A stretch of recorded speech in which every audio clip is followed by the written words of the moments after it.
Salut tout le monde, je suis de retour aujourd'hui pour une autre vidéo d'observation en temps réel. C'est toujours pas le programme américain, mais ça s'en vient.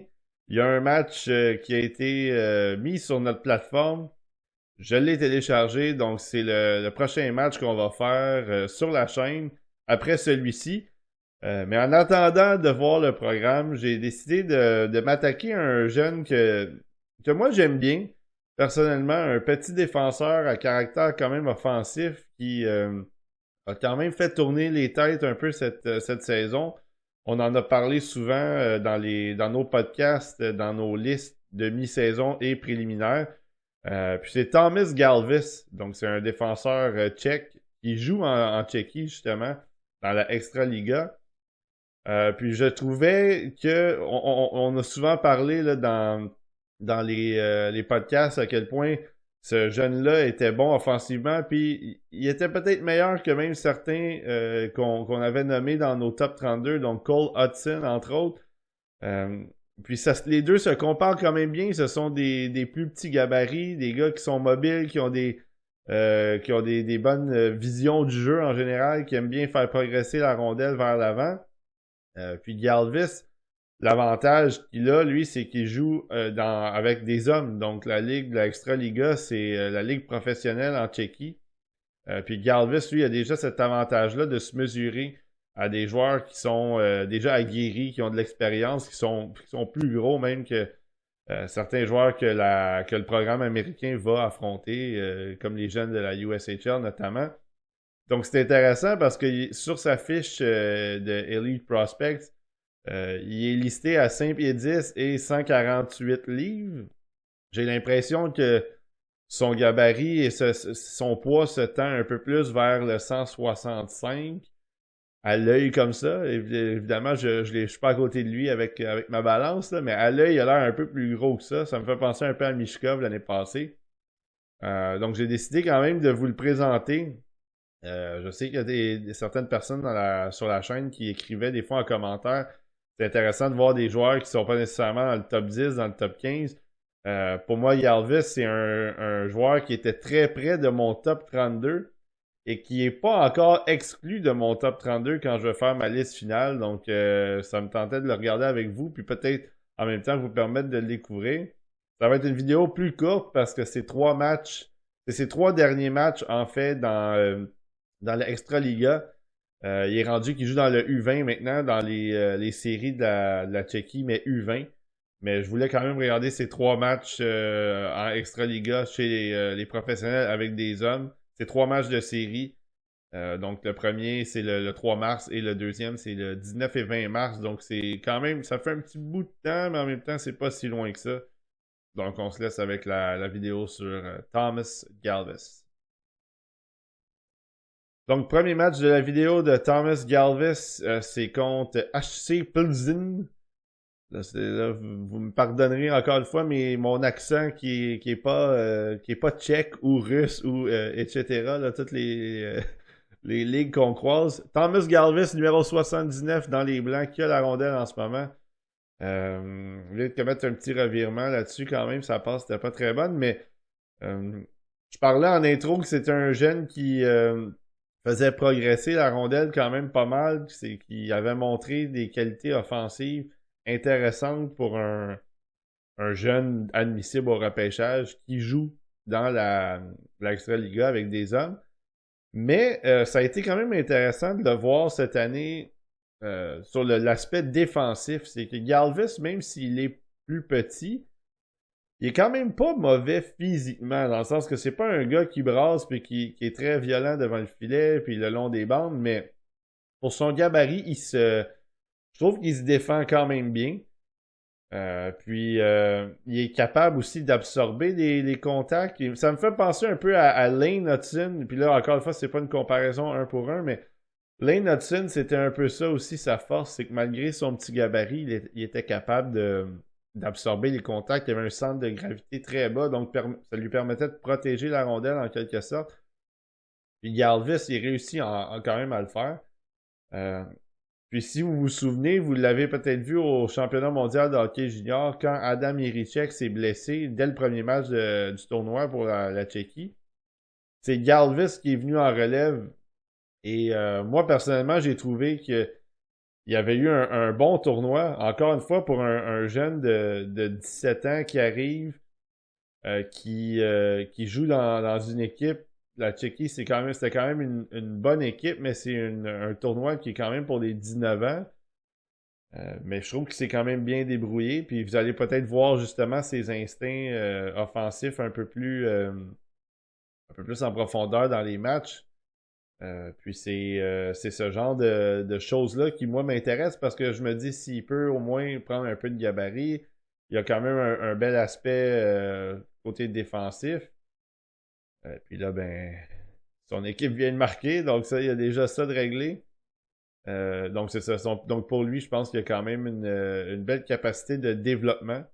Puis je pense que contre le Canada, le match que la Tchéquie a joué contre le Canada, euh, quand ils les ont éliminés, là, moi j'ai trouvé qu'il il avait été très bon.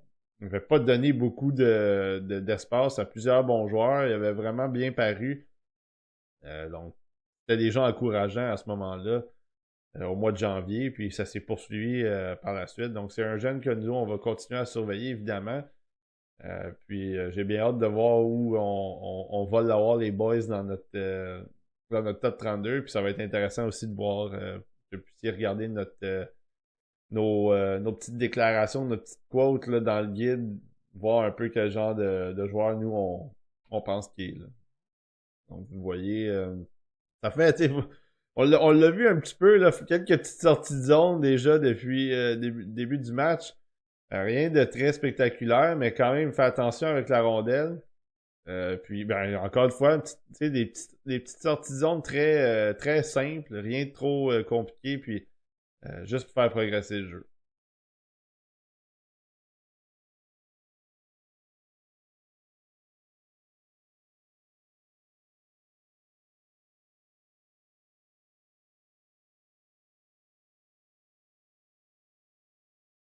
Ah, là, il a été il a été sous pression quand même par deux joueurs. Il a réussi quand même à garder la rondelle avec un petit pivot. Puis la passe, c'est sûr que la passe est un petit peu risquée près du filet comme ça, mais la rondelle est sortie quand même. Puis là, ben, vous venez de voir le petit pin, si vous voulez, dans le milieu de la zone neutre, dans le milieu de la glace. La passe était un peu molle, puis il a décidé d'en profiter puis sauter vers l'avant. Puis là, ben, j'aimerais. Ouais, j'aurais. Tu sais, ça, c'est le problème des plus petits gabarits, des fois, c'est que là, ils veulent peut-être y aller un petit peu moins en premier pour aller récupérer la rondelle, parce que là, j'ai trouvé qu'il a ralenti un peu, évidemment, euh, pour aller chercher la rondelle. Il voulait peut-être pas se faire plaquer, puis en même temps, peut-être aussi qu'il voulait pas se faire prendre avec un petit tourniquet, un petit jeu rapide, donc il a peut-être été un peu prudent. Là, au moins, on le voit, il est arrivé en premier. Là. Il a une bonne mobilité. Ben là, tu sais, on le voit patiner. Il a quand même une bonne mobilité pour son gabarit. Donc ça, c'est toujours ça aussi le nerf de la guerre quand tu es un plus petit joueur, quand tu mesures 5 pieds 10, 160 livres, 165 livres, c'est que tu dois avoir la vitesse qui vient avec parce que sinon, euh, ça devient compliqué. Puis là, ben, vous le voyez, il a quand même bien joué sur le un contre un. Le joueur adverse a tenté de lui faire un petit shake and bake, lui passer ça entre les patins, puis Galvis, il a pas mordu non plus. Donc ça, c'est des choses, encore une fois, qui sont déjà quand même intéressantes pour un jeune comme ça de cet âge-là dans une ligue professionnelle.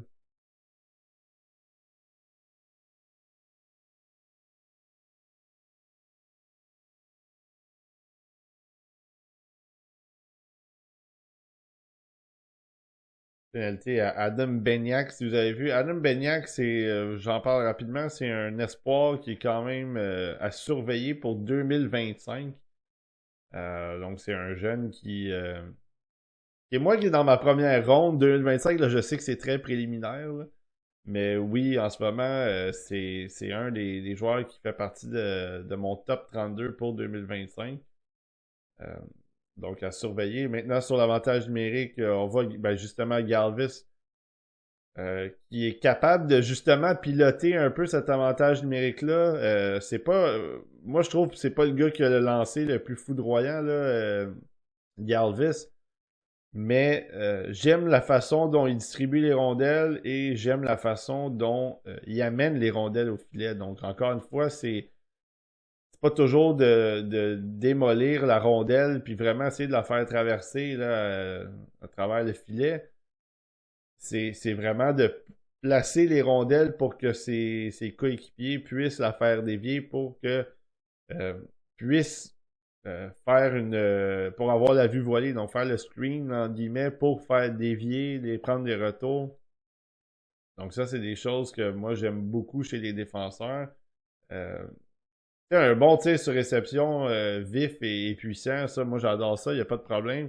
Mais il y a des moments pour utiliser ces lancers-là, notamment sur des passes à travers la boîte ou des passes justement. Là, on est sur la foire un peu, on ramène ça dans le milieu de la zone sur la ligne bleue. Excellent. Pas de problème à décocher un tir sur réception. Mais quand tu te déplaces un peu, tu fais un peu de tight roping, comme on dit, que les joueurs se déplacent latéralement sur la ligne bleue. Des fois, c'est juste utilise juste ton lancer, place la rondelle seulement. Puis s'il y a du trafic, utilise le trafic, c'est encore mieux. Donc, j'espère que peut-être qu'on va avoir l'occasion de voir ce genre de jeu-là de Galvis dans l'avantage numérique en ce moment. Là. Et finalement, c'est lui qui s'en vient avec la rondelle, justement. Là. Avec le fameux slingshot qui, finalement, comme d'habitude, je pense que vous me connaissez, là, le slingshot, c'est vraiment pas ma tasse de thé. Là.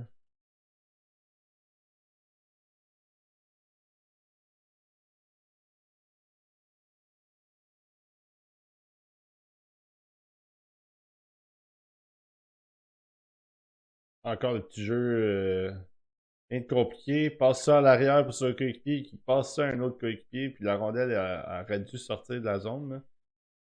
Ça, c'est Galvis bon, la pénalité. C'est Galvis qui avait engendré ça avec la petite remise en arrière. Donc, premier sur la rondelle, après la mise en jeu, pousse ça à l'arrière.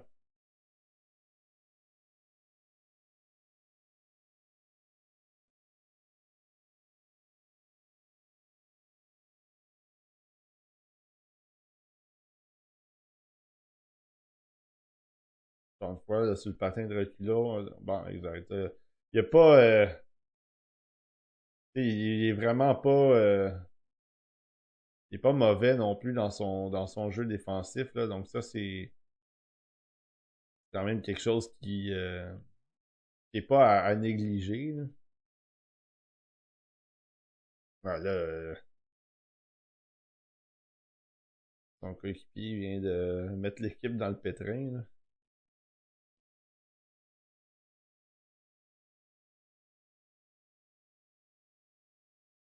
Là, la remontée 6-3, là, tout à coup, c'est pas 5 minutes. Il reste encore un peu de temps, mais ça commence à être un peu short. Mais du côté de Garvis là-dessus, là, la passe qu'il s'est fait servir, ça l'a amené complètement dans l'entonnoir. Puis là, tu sais, il y avait comme tout de suite de la pression dessus. Il a fallu qu'il prenne une décision rapide. Il a réussi à envoyer ça dans le centre. Il y avait deux joueurs. Un bloc et un tir en ce moment. Donc ça, on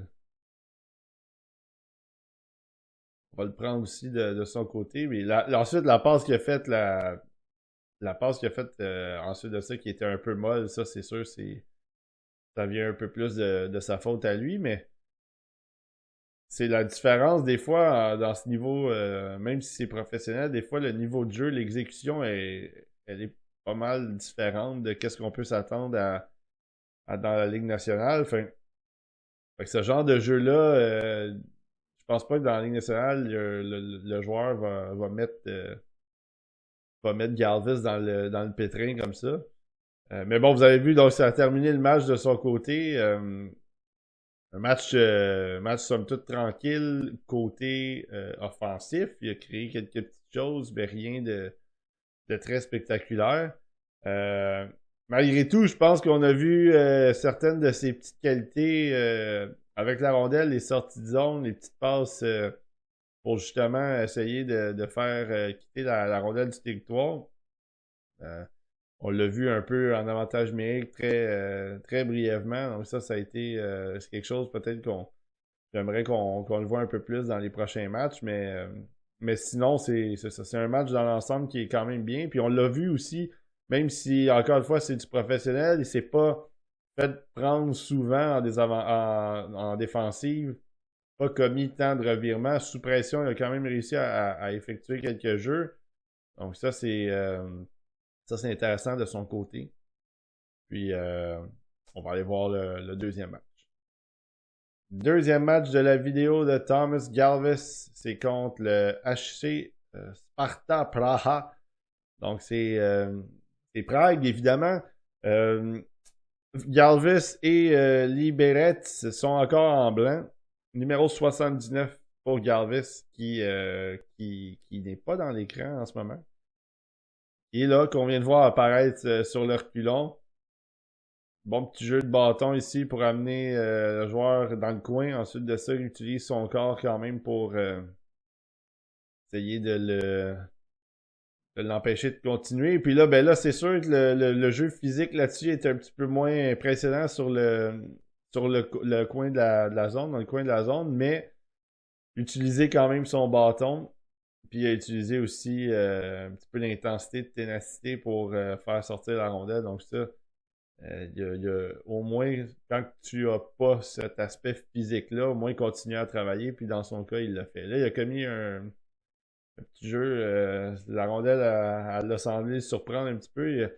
Ça a amené à une occasion près du filet pour Prague, qui sont en rouge, évidemment. Donc, euh, ça, c'est des petites choses aussi qu'il va devoir faire attention.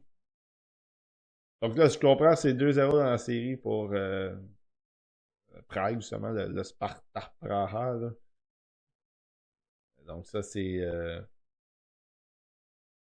sont sûrs... Ben, en fait, là, moi, je connais l'issue, évidemment, de la série. Là. Je vous ai dit que Galvis était rendu dans la U20. Là. Donc, vous vous doutez probablement que ça s'est pas poursuivi du côté de la Extra-Liga, mais...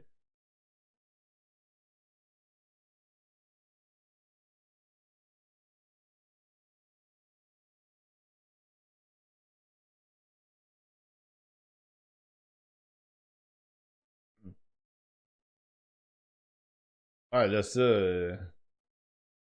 encore une fois, l'exécution est pas très bonne là-dessus. Galvis avait pas l'air tout à fait prêt non plus, mais quand même, la passe était pas bonne. Là.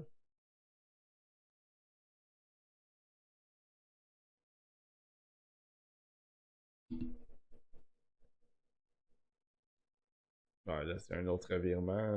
Ça passe. Ça a pris un peu de temps avant qu'il prenne sa décision, puis il y avait un joueur adverse qui a réussi à mettre son bâton pour faire bloquer cette passe-là. Là.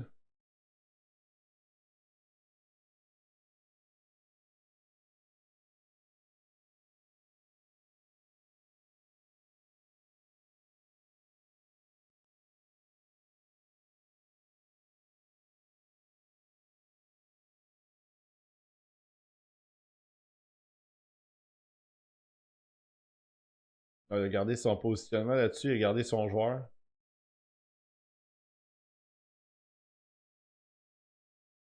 Ah, c'est très compliqué, en tout cas dans les présences qu'on a vues, de voir son équipe, justement, Galvis créer de l'attaque. C'est assez timide pour l'instant, même si c'est 2-1. Donc les présences que lui, les présences qu'on a vues, n'ont pas été concluantes beaucoup. Pour l'équipe au complet, là, pas nécessairement juste lui, mais il n'y a pas beaucoup de choses qui se créent là, de leur côté.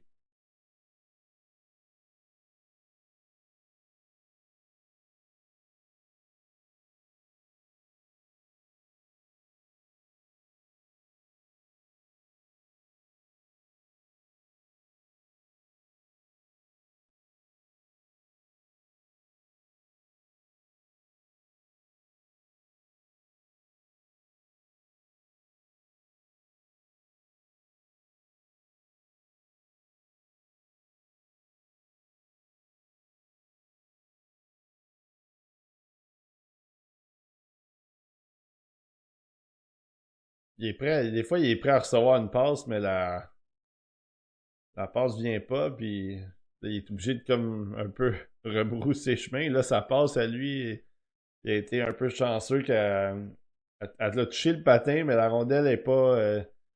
Elle a quand même continué vers l'avant au lieu de rester en zone. Là, sauf que ça aurait pu être dangereux. Passe un petit peu plus molle, un peu plus risqué. Ah là, au moins, il a pas paniqué. Là, la rondelle était là, il l'a juste poussé. C'est pas quelque chose de spectaculaire, mais.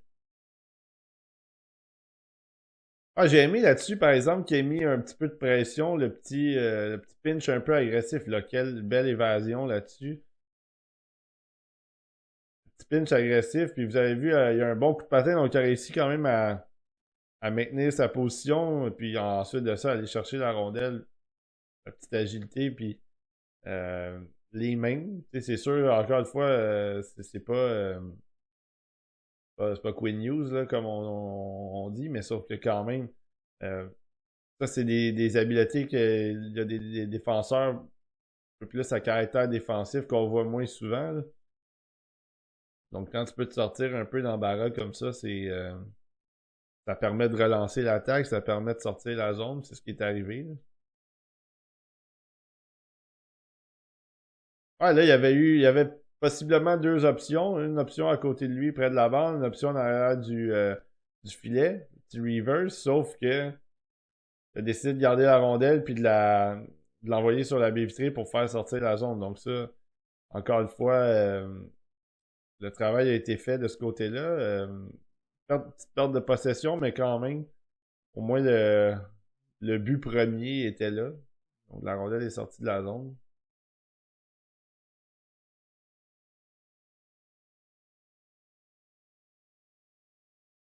Non, exact. Ça s'était refermé, là.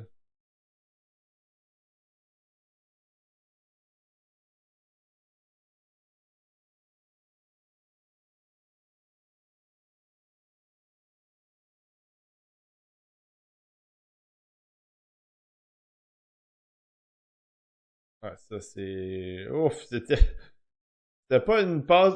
Oh, c'était pas une passe évidente, là. La rondelle semblait bondir. Il l'a bien stoppé à la ligne bleue. Puis, tu sais, vous avez vu à quel point, quand même, il était près de la ligne bleue. Mais encore une fois, il a pas paniqué.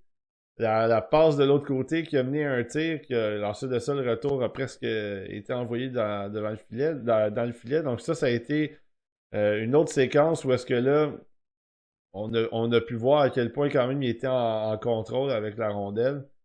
Il s'est pas débarrassé tout de suite de la rondelle, il a attendu vraiment la bonne option. Encore une fois, la petite sortie, la petite évasion du coin ici avec la main, ramène ça vers l'intérieur.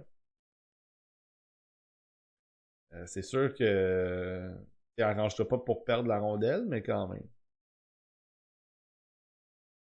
5-3, là, bon là, c'est plutôt terminé pour ce match-là. Ben, c'est jamais terminé, mais ça prendrait un but rapide, là.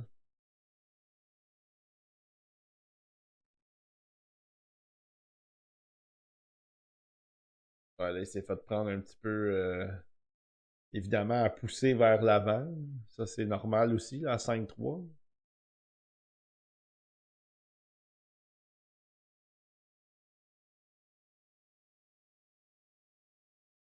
Ils ont des drôles de déploiement parce que là, on dirait que tout le monde est un peu dans les jambes de tout le monde, là. Oh, il s'en allait changer, il a pas pu changer. Ouais, mais au moins, c'était pas lui, là, mais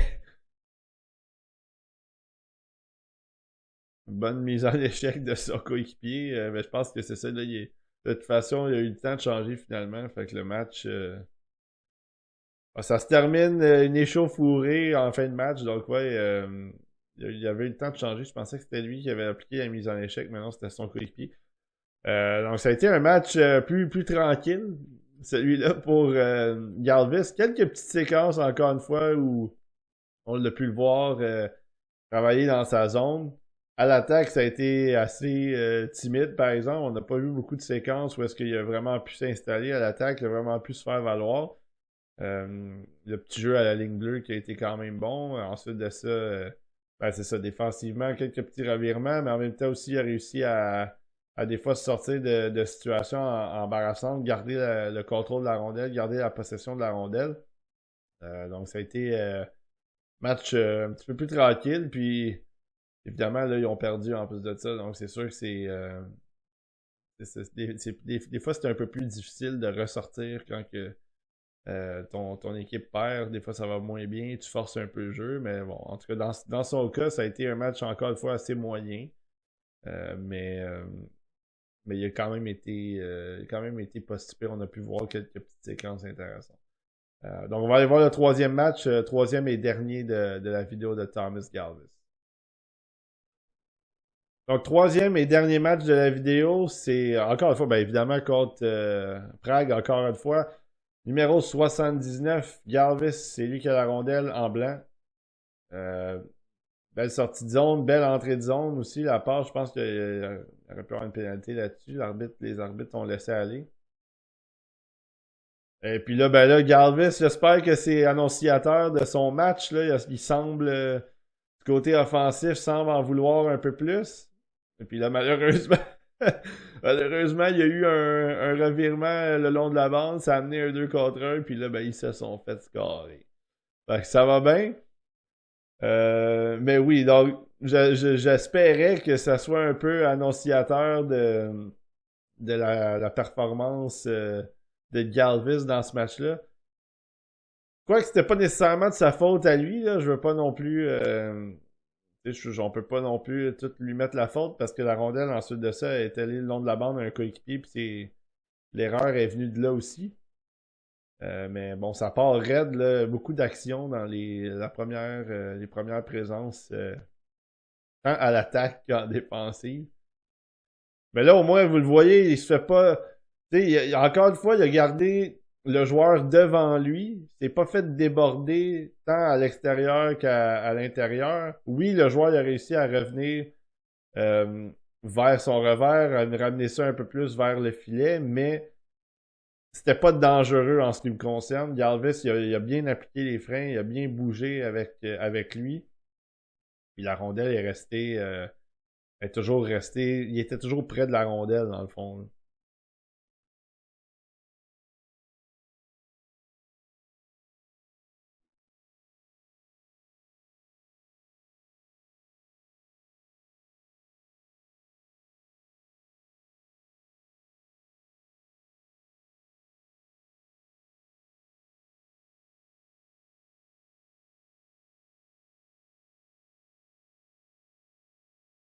Il était bien couvert. Ouais, là, il avait vu une petite possibilité de se faufiler vers le filet, un peu backdoor.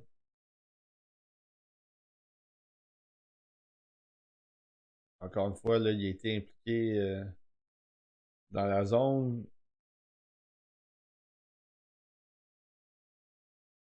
Il agissait un peu comme le troisième attaquant sur la séquence précédente. Là, il s'est avancé, mais pour aller prendre ce joueur-là à la pointe, mais j'ai comme pas l'impression que il y a eu une bonne communication entre lui et ses coéquipiers parce que il y avait deux joueurs qui étaient libres ensuite de ça.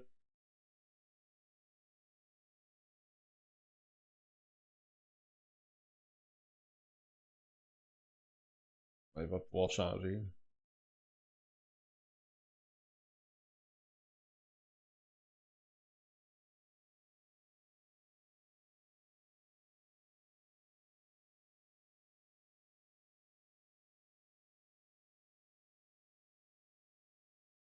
Ah, excellent. Ça a été des petites choses simples, encore une fois, mais qui sont efficaces. Donc, t'allais voler la rondelle aux joueurs derrière le filet, puis ensuite de ça, la petite remise du revers le long de la bande pour faciliter la sortie de zone.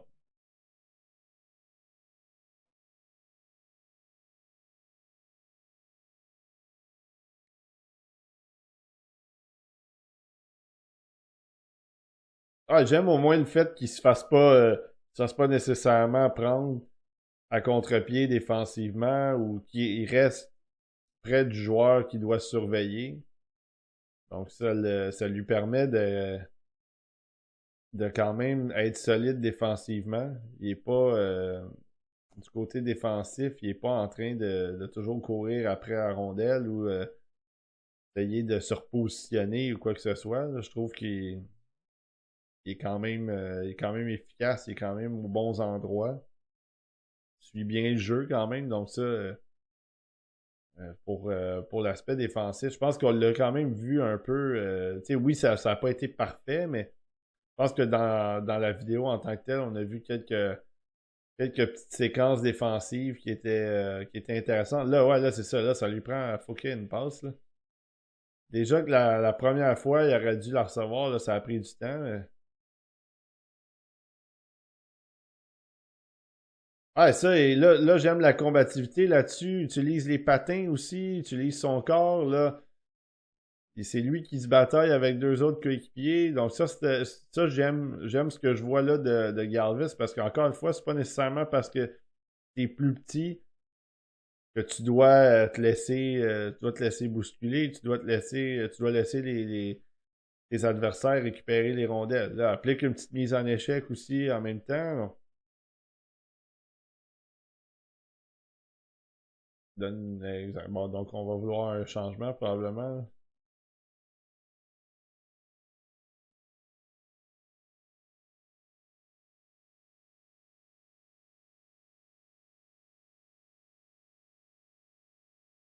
Ah, là, c'est encore une fois le petit jeu agressif de Galvis qui fait en sorte que la rondelle est restée en zone adverse. Évidemment, il est déjà positionné pour la défensive. J'espère que, ouais, exactement. Je m'en ai dit, j'espère qu'il n'aura pas peur d'aller dans le coin pour récupérer la rondelle. Ça a été le cas. Là, il est devant le filet pour essayer de déblayer le devant. Ouais, il a été rapide aussi là-dessus. Réaction rapide pour aller prendre cette rondelle libre-là. Donc, le côté défensif aussi, là, je trouve que dans ce match-là, il est vraiment, encore une fois, quelques petits jeux à l'attaque, mais défensivement, j'aime beaucoup ce que je vois pour l'instant de lui, dans ce match-là en particulier. Je pense que c'est ça, dans le deuxième match, c'était un peu plus tranquille, mais dans celui-là en particulier, je trouve que vraiment défensivement, il ressort bien. Puis il montre aussi que c'est pas juste un gars qui fait progresser la rondelle puis qui vient se positionner dans certains espaces à l'attaque. C'est un gars aussi qui est quand même conscient de son jeu défensif, avec les limitations qu'il a évidemment, mais quand même.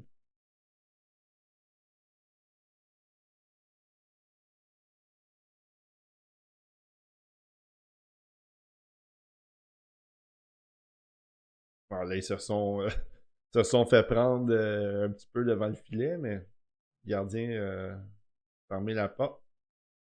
Ouais, ça c'est un gros bloc de sa part parce que ce joueur-là, il était en position quand même dangereuse, puis il n'était pas nécessairement couvert. Là.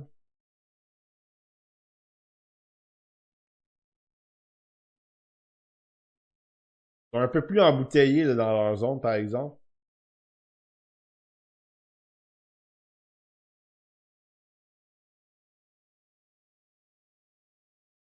Ah, faut que ça sorte, là. Ah, c'est mou, là. Un peu mou. Ah, là, finalement. Finalement. Et puis, ça sort de peine et de misère, mais... C'est le long changement, en plus de ça, en deuxième période, là. Donc ça, c'est... Les joueurs... Quand les joueurs se mettent à plonger sur la glace, là, c'est parce que vraiment, là, il est temps que ça s'en aille, là. Ils sont désespérés que la rondelle sorte. Ouais, puis là, le gros arrêt du gardien. Là. 5 à 2 en plus de ça, donc c'est pas mal la fin. On n'a pas vu le but. Galvez venait de changer probablement.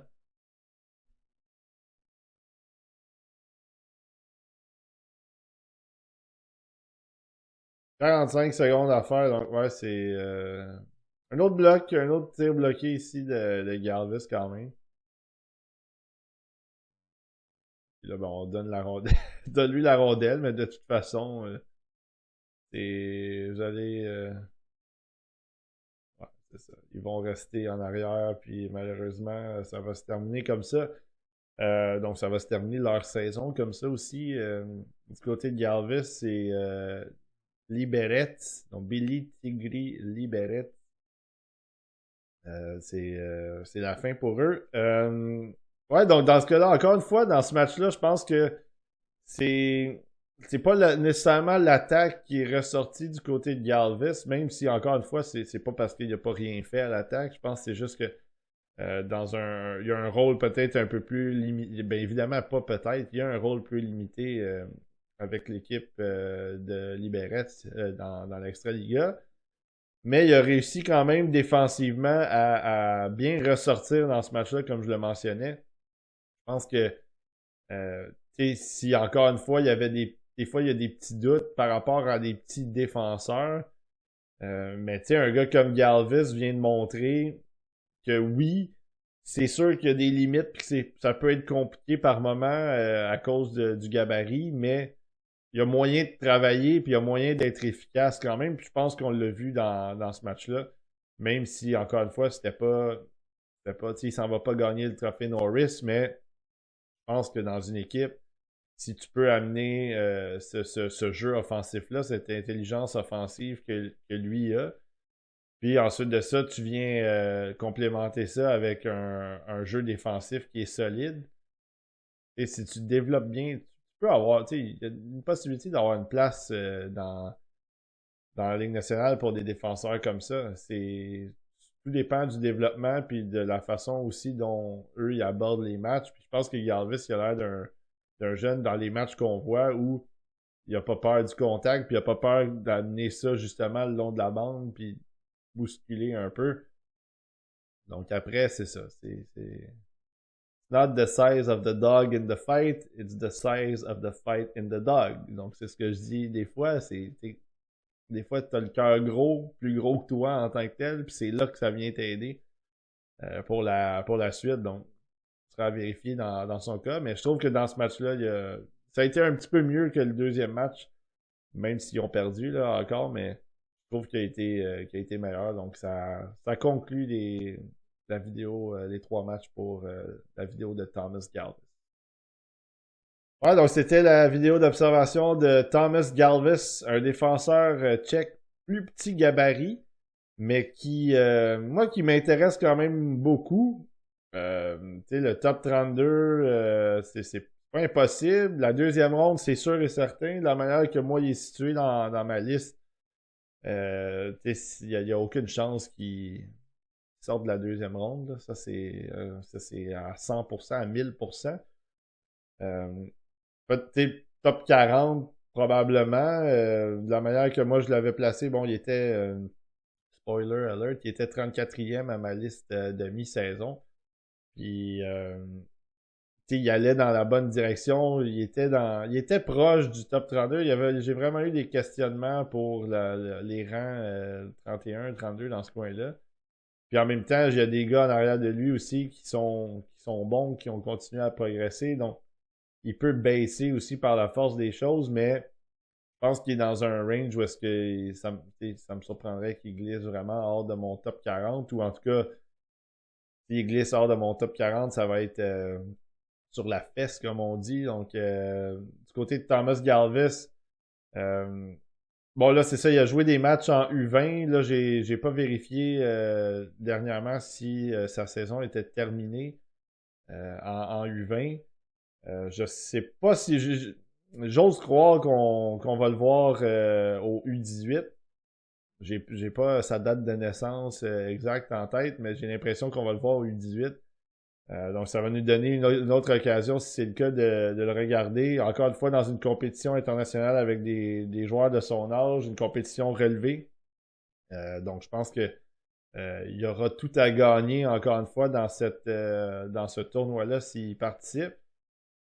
Puis il faudra juste qu'il continue à montrer ce qu'il nous a montré cette année chez les professionnels même. Donc ça c'est quand même intéressant. Il a joué une trentaine de matchs, je pense qu'il y avait 7 ou 8 points. quand même respectable pour un jeune de cet âge-là. Donc, ça va être à surveiller pour la suite. À surveiller sur la chaîne, oui, là, le prochain match de la vidéo, en fait, la prochaine vidéo sur la chaîne, ça va être un match complet du programme. C'est le dernier match qui est sorti, c'est contre Muskegon en plus, donc on va avoir l'occasion de voir Matvei Gridin et Sacha Boisvert, où j'ai eu un blanc. Et même Xavier Veilleux, là, si vous voulez même aller un peu plus loin, là, lui aussi il est admissible au repêchage de 2024 en défensive.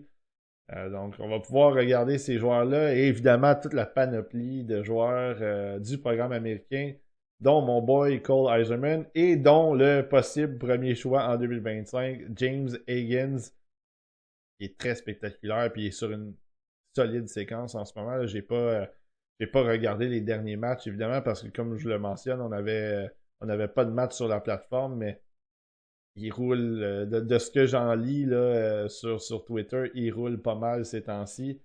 Donc, bien hâte de voir aller, bien hâte de voir mon boy Cole Eiserman qui va sortir de la première ronde bientôt. Là, c'est de la mode, là, c'est de le faire glisser et le faire glisser le plus loin possible.